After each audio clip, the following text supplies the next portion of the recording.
Salmo de número 130. A confissão do pecado e a esperança do perdão é o tema deste salmo. Senhor, das profundezas clamo a Ti. Senhor, escuta minha voz. Estejam Teus ouvidos atentos às minhas súplicas.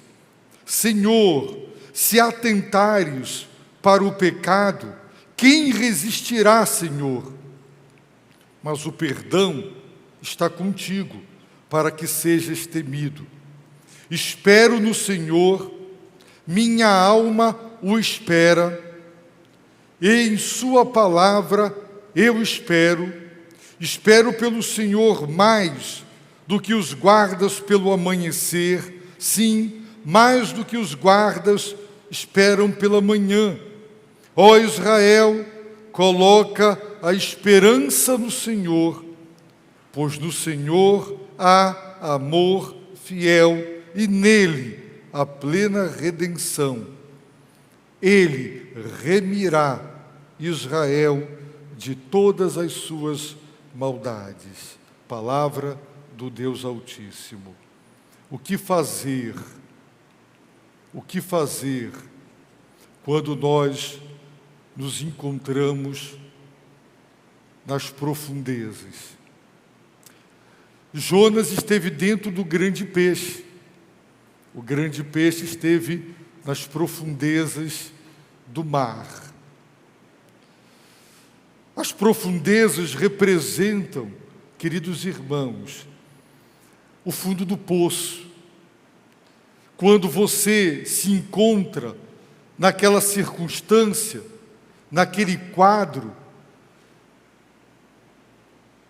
e não tem mais para onde cair, não há mais o que cair, você já chegou no fundo do poço, nas profundezas do desespero, da aflição, da angústia, ou da culpa, em virtude da consciência de pecado cometido contra Deus e de todas as amargas consequências que as nossas transgressões trazem e acarretam para a nossa vida e a vida dos que nos cercam, das profundezas. Era lá que o salmista estava, nas profundezas, se debatendo lá no fundo, nas profundezas do oceano da sua tribulação, da sua dor e da aflição.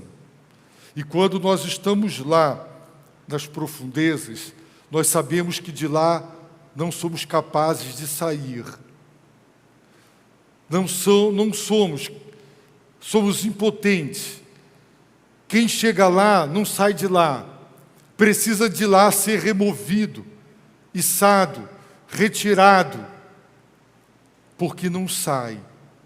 E muita gente chega nas profundezas de uma depressão, de um vício, de um casamento que aparentemente não tem mais solução, da dor, da decepção de ver uma vida sendo destruída e não poder fazer nada, das profundezas. Lá estava o salmista. Eu não sei se você já esteve lá, no profundo, mas o salmista esteve lá. E ele disse, das profundezas, porque ele acreditava que o braço de Deus era suficientemente longo, e não importava o quão profundo eram as profundezas, o braço de Deus sempre é suficientemente comprido para ir lá, nos buscar e nos tirar de lá. E das profundezas, o salmista fez 3 petições a Deus, que revelam a gravidade do quadro que ele viveu, das circunstâncias pelas quais ele passava, pela gravidade da dor, da tribulação na qual ele se encontrava. E ele pediu, clamo a Ti, das profundezas, clamo, clamor, irmãos, é uma palavra que nos faz pensar em alguém que está com dor, que está precisando de socorro, que não pode deixar de ser atendido. É clamor. Senhor, escuta minha voz, escuta minha voz. Senhor, estejam teus ouvidos atentos às minhas súplicas. Ele quase que se repete: eu clamo, escuta, ouve, que os teus ouvidos atentem, prestem atenção às minhas súplicas. Porque a dor era grande, o quadro era desolador, ele estava vivendo o caos na sua vida. Não é descrito o que estava ali acontecendo. Seria ele, Davi, que em virtude de sua cobiça, do seu adultério, da sua falta de misericórdia, da sua trama maligna para fazer o marido da sua amante morrer e para que ele pudesse se livrar de todas as consequências. Ele estava nas profundezas do pecado, do lamaçal do erro, oprimido e massacrado pelo seu sentimento de culpa, por ter pecado contra Deus, ter pecado gravemente contra o próximo, e na qualidade de rei, dando péssimo testemunho. Ou seria o salmista outra pessoa, mas que também estava vivendo esse drama. Quantas pessoas na jornada pastoral nós encontramos sofrendo, e muito em virtude do seu pecado e das consequências do mesmo, das profundezas. E é isso que nós temos que fazer quando nós chegamos lá, no fundo do poço. Nós estamos nas profundezas, nós temos que falar com Deus, nós temos que clamar a Deus, nós temos que implorar: escuta minha voz, Senhor, escuta minha voz, Senhor, atenta, presta atenção às minhas súplicas.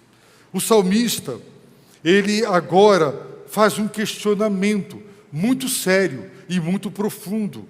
Ele pergunta: Senhor, em seu questionamento, se atentares para o pecado, Senhor, quem resistirá?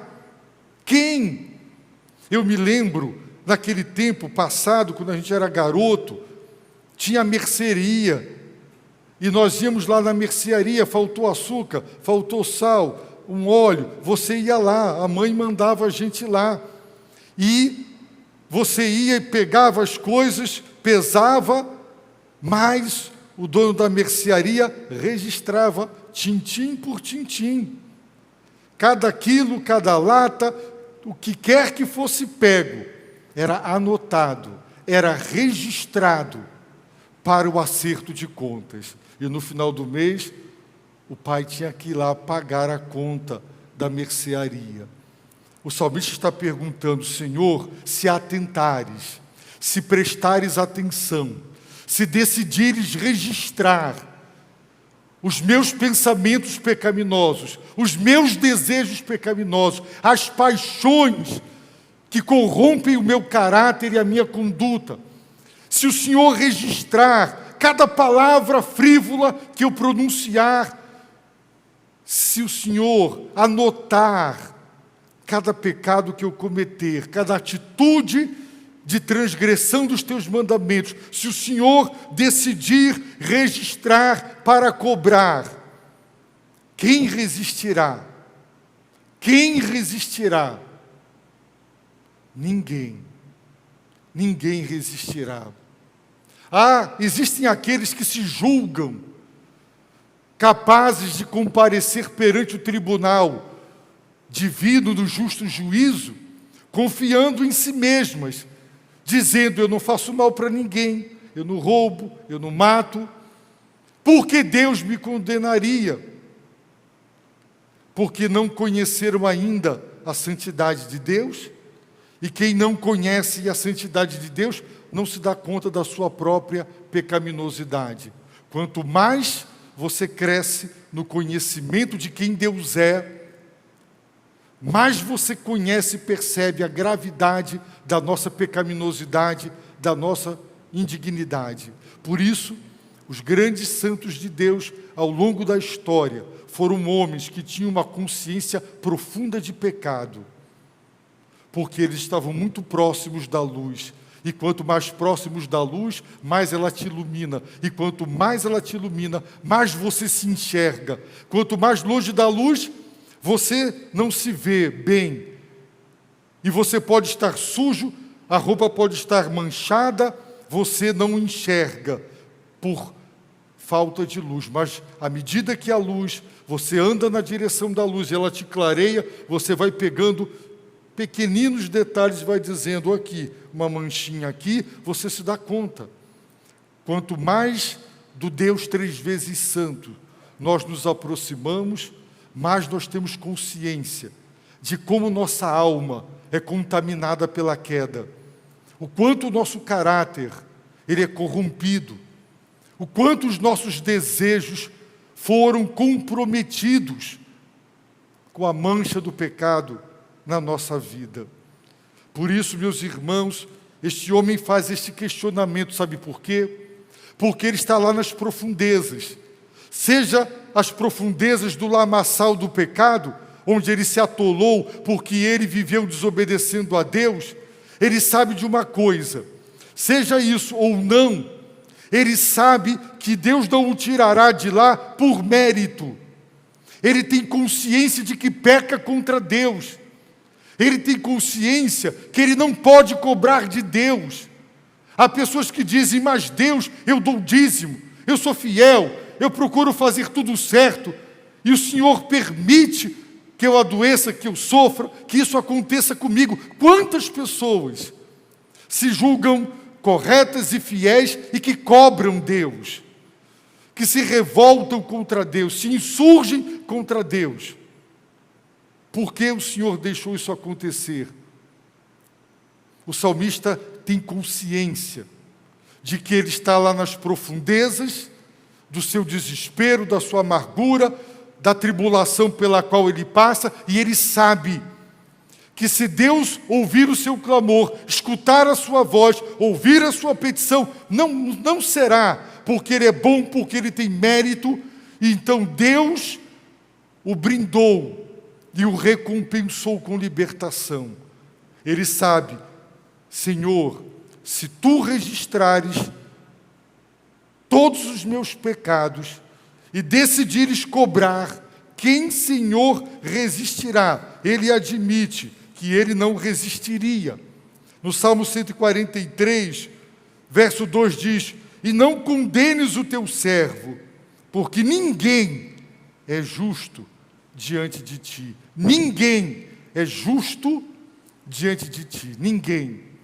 Portanto, quando nós estamos lá nas profundezas, ao invés de nos revoltar contra Deus, ao invés de nos insurgirmos contra Ele, nós devemos nos humilhar profundamente e pedir misericórdia, porque só a compaixão divina é que moverá o coração do Senhor para nos tirar de lá, do fundo do poço, dessas profundezas nas quais nos encontramos. Se atentares para o pecado, quem resistirá? Ninguém. Não se atreva a pensar que você pode se justificar diante de Deus, porque se Deus lhe apresentar o registro da sua vida, você será condenado pelos seus pecados. Por isso, ele faz uma confissão, mas o perdão está contigo.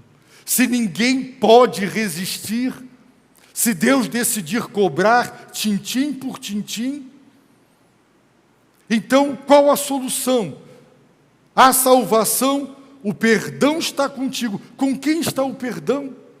O perdão está contigo para que sejas temido. Muito longe do perdão ser um incentivo para continuar pecando, porque há pessoas que pensam: eu peco, Deus perdoa, eu peco, Deus perdoa, eu peco, me arrependo, confesso, Deus perdoa, e fazem do pecado o seu costume, a sua prática, porque estão contando sempre que Deus vai perdoar. Um coração carnal, um coração que não se penitenciou, que não se arrependeu, que genuinamente não se converteu, ele pede perdão a Deus, mas ele volta a cometer os mesmos erros, porque aquele perdão, baseado num suposto arrependimento, ele não aconteceu, porque quem recebe o perdão é tomado de temor. O perdão está contigo para que sejas temido. Segundo as Escrituras, o que nos faz nos afastar do mal é o temor a Deus. Aquele que teme a Deus, ele se desvia do mal, ele se afasta do mal, ele não quer praticar o mal.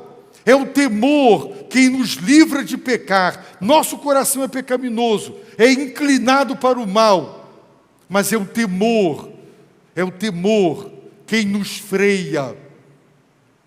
É freio ABS nas 4 rodas, é freio que realmente nos contém. Não fosse o temor de Deus, nós seríamos adúlteros, mentirosos, trapaceiros, nós faríamos tudo o que as pessoas que não temem a Deus fazem, porque a nossa natureza pecaminosa, a nossa inclinação pecaminosa é sempre para o mal. Mas o salmista confessa: o perdão está contigo. Perdão nunca motivou, incentivou voltar a pecar.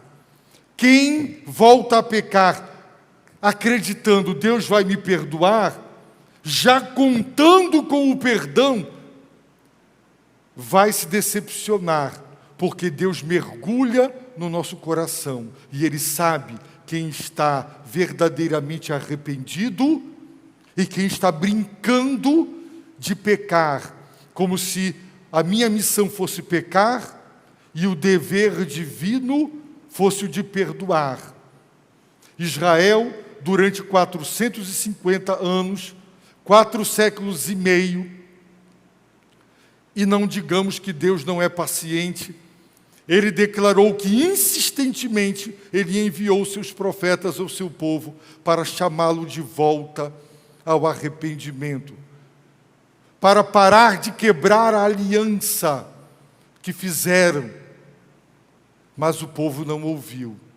Então, aquele povo, e a história de Crônicas e Reis mostra que todas as vezes que eles se arrependiam e eles confessavam, Deus perdoava, e aquilo era um vai e vem, um alto e um baixo o tempo todo, até que Deus disse: agora vocês serão punidos com a punição máxima que se encontra nas maldições sobre quem quebra a aliança, que é a derrota na guerra, o desterro e a deportação. E Jeremias, que viveu aquele quadro, o profeta que viu o cerco, que viu a derrota, que viu a cidade entregue nas mãos de Nabucodonosor, ele que clamou a Deus e por 2 vezes Deus disse: para de orar, para de clamar, agora eles vão para o cativeiro. Portanto, o perdão pertence a Deus. Para quê? Para que ele seja temido. Se Deus te perdoou, tema. Não se sinta motivado a continuar a pecar. Que o temor de Deus caia sobre a sua alma, de maneira que você diga: Deus me deu essa chance, essa oportunidade, e eu nunca mais quero voltar atrás. Um irmão cuja vida passada era uma vida de desobediência, de um cristianismo de fachada, de um cristianismo com aparência de piedade, e que experimentou o pesar da mão divina e sofreu. Ele disse: pastor, a minha sensação é de que eu tenho um bueiro grande atrás de mim e aberto. Mais um passo para trás na minha vida e eu não terei misericórdia de Deus. Deus já me deu todas as chances e eu tenho essa certeza de que essa foi a última e eu não vou desperdiçar. E ele se agarrou ao perdão, mediante ao arrependimento. E o temor de Deus caiu sobre aquele homem. E ele nunca mais voltou a ser o que era, porque ele entendeu que o perdão é uma graça. O perdão é uma graça. Se você banaliza o perdão de Deus, é porque você ainda não compreendeu o quão gracioso é o perdão. Basta olhar para a nossa vida. Você perdoa com facilidade? Quando alguém te fere, te trai, te maltrata, é com facilidade que você perdoa? Ou é com luta? É com tempo? Como é o perdão para você? Agora imagine que aquela pessoa a quem você já perdoou, ela volta reiteradamente a cometer os mesmos erros e te ferir. A luta para perdoar. E a pessoa banaliza o perdão, como se ele fosse barato, como se ele não custasse caro. E então ele perde a chance da restauração.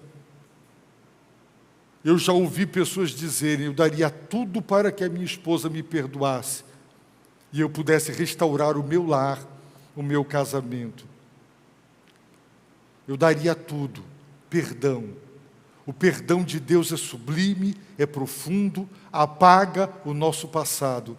É verdade, você não tem que ficar confessando pecados dos quais já foram confessados, que nós já nos arrependemos, porque Deus apaga o nosso passado, Ele perdoa, Ele limpa. No entanto, nós temos que arcar com as consequências dos erros. Zaqueu consertou-se com Deus, mas ele entendeu que ele tinha que se consertar com as pessoas que ele prejudicou. É o nível humano da restauração que começa com Deus e que precisa fluir nos relacionamentos. Mas, irmãos, com Deus está quite. E é por isso que muita gente fica sem entender. Matou, roubou, agora é crente. Não entende a profundidade do perdão de Deus que apaga o nosso passado. E há perdão para quem se arrepende. Eu ouvi o testemunho de uma mulher que vivera uma vida de promiscuidade, de prostituição. Ela falar que no dia da sua conversão, o perdão de Deus veio sobre ela e como se tivesse tirado de sobre ela toneladas de culpa por tantos pecados cometidos. E aquela mulher chorou a noite inteira e se sentiu aliviada por causa do perdão.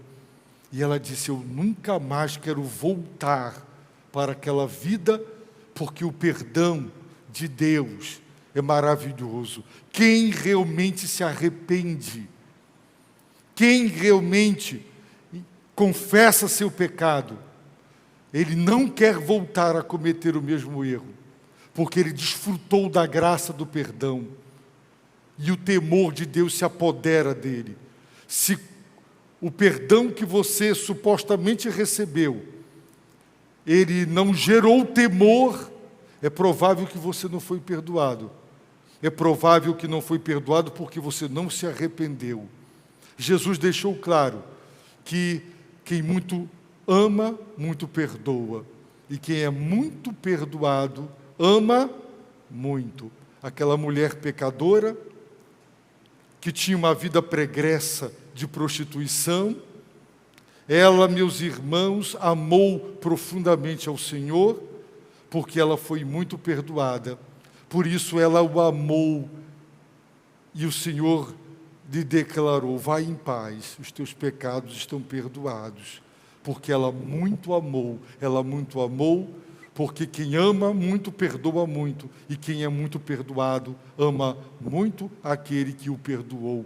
E Jesus disse: porque ela amou porque ela desfrutou. O passado foi cancelado, foi apagado. Isso é maravilhoso, isso traz paz.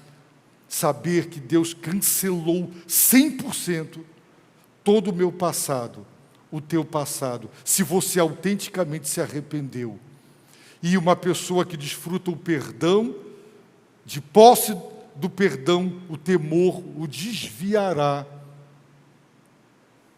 dos caminhos tortuosos. E então, o salmista declara, ele dá o seguinte testemunho, 3 pedidos, um questionamento, um testemunho, e agora, meus irmãos, ele declara, espero no Senhor. Eu estou aqui nas profundezas, daqui eu não consigo sair, eu não tenho mérito para que Deus me tire daqui. Só o perdão, a graça do perdão é que pode levar Deus a me restaurar, me levantar, me içar daqui. Por isso, eu espero no Senhor, é na força dEle, na dependência dEle. Não é esperar de braços cruzados, você continua trabalhando, você continua servindo, você continua fazendo a obra, você não espera deitado na rede, é na luta, é na lida, mas você espera no Senhor. No Senhor é nele, na força dEle, é no poder dEle. No Senhor. Minha alma o espera. Você espera o próprio Deus, que o próprio Deus te visite, que Ele vá ao teu encontro. Você já marcou um encontro? Já esperou por alguém? E essa pessoa chegou, Deus chegará, Deus irá lá nas profundezas para tirar de lá. A minha alma o espera, em sua palavra eu espero. Se eu espero em sua palavra, e se Ele me orienta através da palavra, então esperar em sua palavra é esperar divinamente orientado pela revelação, pelos mandamentos, pelos princípios bíblicos. Em sua palavra eu espero. Ele reitera, espero pelo Senhor. Não é por aquele amigo, não é por aquele contato, não é por aquela pessoa influente, não é. Nas profundezas não tem influência de ninguém, só Deus. Espero pelo Senhor. E ele disse como ele esperava, mais do que os guardas pelo amanhecer. Hoje, nós conhecemos a luz elétrica, os potentes refletores, não é? Do alto das muralhas, os guardas não viam nada de noite, era breu. E facilmente, flecheiros poderiam se aproximar, e de uma determinada distância, porque quando se quer entrar numa cidade, quando se quer fazer uma emboscada, quando você quer de assalto tomar, você não bate panela para fazer barulho. Então quem morre primeiro são os guardas, são os primeiros a morrer. E naquele breu, lanças poderiam ser arremessadas, flechas podiam ser atiradas, porque não se via nada. Aquelas tochas iluminavam apenas o lugar onde eles estavam. O breu era total, o risco de vida era 100%. E o guarda esperava que o dia amanhecesse. Quando o dia raiava, ele respirava, não me mataram. Agora eu estou vendo, se vier algum inimigo eu vejo de longe, me protejo. Eu toco a trombeta para fazer alarde e para avisar a cidade. Ele disse, é assim que eu espero pelo Senhor. Eu espero pelo Senhor mais que os guardas pelo amanhecer. Mais do que os guardas esperam pela manhã, eu espero. Os guardas ansiosamente queriam que o dia raiasse, para se livrarem do perigo de morte, de ataque e de ataque surpresa. Era assim que ele esperava, ansiosamente pelo Senhor. E é assim que nós temos que esperar, pelo Senhor, no Senhor, em sua palavra, sob sua orientação e com sua força. É Deus, não adianta, é Deus. Não adianta falar para ninguém, não adianta pedir, sabe, quando chega naquela situação, não tem mais para quem recorrer. Não adianta, é o Senhor, é somente o Senhor. Por isso, o salmista sai agora da sua individualidade para dizer: ó Israel, a nação, coloca a esperança no Senhor.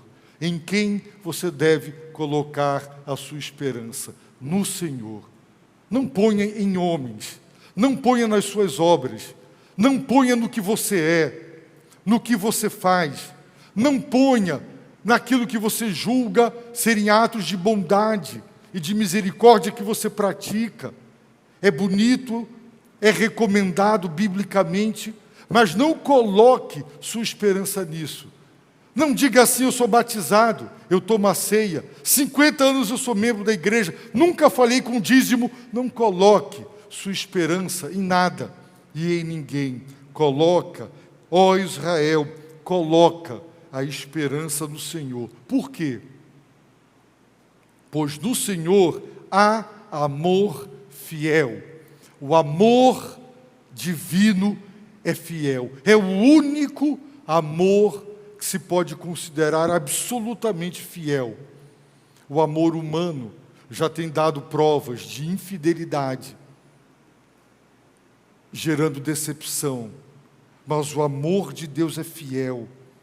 Então, esse amor que nunca nos trai, esse amor que nunca nos frustra, esse amor que nunca nos decepciona, esse amor que nunca falha, amor fiel, então é nele, é colocar a esperança nele, e somente nele, nele a plena redenção.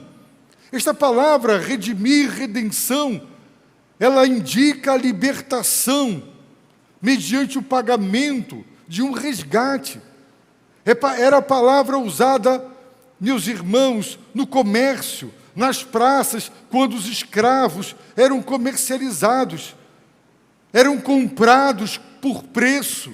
Redenção é libertação, mediante pagamento de resgate. Nele, a plena redenção. Só Deus liberta. Só Ele liberta. E aqui vem uma promessa: Ele, Deus, remirá, libertará Israel de todas as suas maldades. Por isso, o Senhor criou o sistema sacrificial, para que através da vida daquele cordeiro que era sacrificado, que substituía o infrator, no dia da expiação, a mão do sumo sacerdote colocada sobre a cabeça daquele animal simbolizava que o pecado da nação era colocado, transferido para aquele animal que se tornava o culpado, e ele era então sacrificado, seu sangue era derramado. O salário do pecado é a morte. Ele remirá Israel.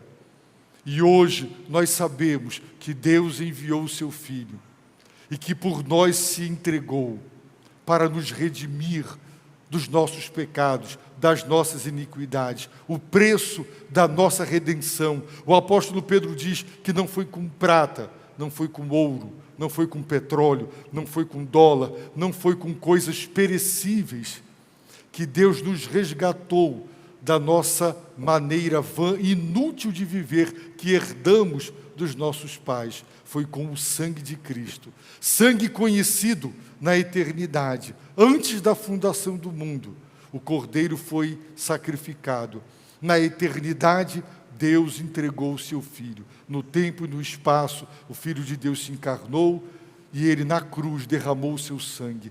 A nossa libertação do império das trevas, das nossas iniquidades e pecados, o preço foi o sangue de Jesus Cristo.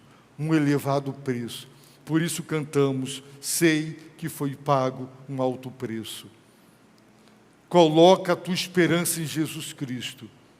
Só o sangue dele pode libertar você da escravidão dos seus pecados, da escravidão a entidades malignas, a forças espirituais do mal. Só no sangue de Cristo. Nele, a plena, total redenção. Se você quer ser liberto, então coloque sua esperança em Jesus Cristo. Queridos irmãos, das profundezas, quando estamos lá, só Deus pode nos tirar de lá. E por isso nós temos que esperar por Ele, nele, na força dEle e na palavra dEle. E por isso nós devemos dizer a todos: espera pelo Senhor. Esse Deus não falha. 400 anos no Egito, e havia uma promessa para Abraão, para Isaque e para Jacó, de uma terra que manava leite e mel, e de uma nação que se multiplicaria como as estrelas do céu e as areias da praia. E quando chegou o tempo, Deus se lembrou da aliança, da promessa que fez a Abraão, e visitou o seu povo, e redimiu o seu povo, tirou o seu povo das garras poderosas de Faraó e dos seus exércitos. E assim Ele faz conosco. Ele fez comigo e Ele faz com você. Se você ainda não é salvo, se você ainda não foi liberto do poder do mal, você pode agora colocar a sua esperança no sangue de Jesus, no Filho de Deus, para a salvação.